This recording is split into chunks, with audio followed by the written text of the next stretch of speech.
అదిగోండి ఎగ్ దోశ వేస్తానని చెప్పానుగా, దానిపైన క్యారెట్ దోశ వేసాక కొంచెం వెన్నపూస వేసి తర్వాత మనం కోసిన రౌండ్గా కోసిన ఎగ్గు మొత్తం అట్టుపైన పెట్టేసి క్యారెట్, కొత్తిమీర, కరివేపాకు, కొంచెం మిరియాల పొడి, కొంచెం కారం లైట్గా, పెద్దోళ్ళు అయితే కొంచెం వేసుకుందామండి, చిన్నపిల్లోడు కాబట్టి లైట్గా వేసాను.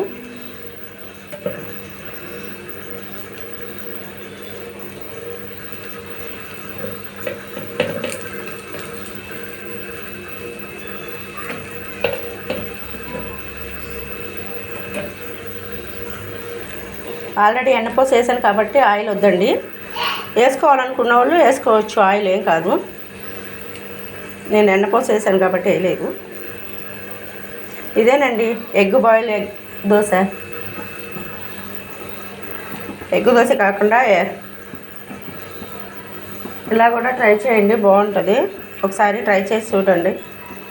మా పిల్లలు చిన్నప్పుడు చేసామండి ఇలాగా, మళ్ళీ ఇప్పుడు మా మనవళ్ళ కోసం చేయాల్సి వస్తుంది. నా చిన్న మనవడు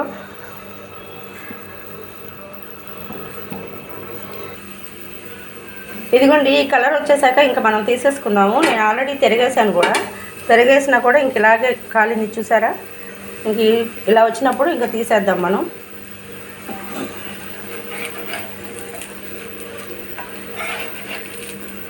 ఇదేనండి బాయిల్ ఎగ్ దోశ.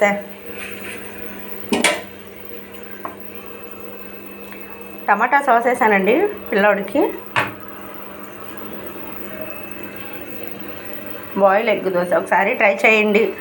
లైక్ చేయండి, షేర్ చేయండి, సబ్స్క్రైబ్ చేసుకోండి. ఇప్పుడే స్టార్ట్ చేసాం కాబట్టి కొంచెం ఏమన్నా మాటల్లో ఇబ్బందిగా ఏమన్నా ఉంటే చెప్పండి.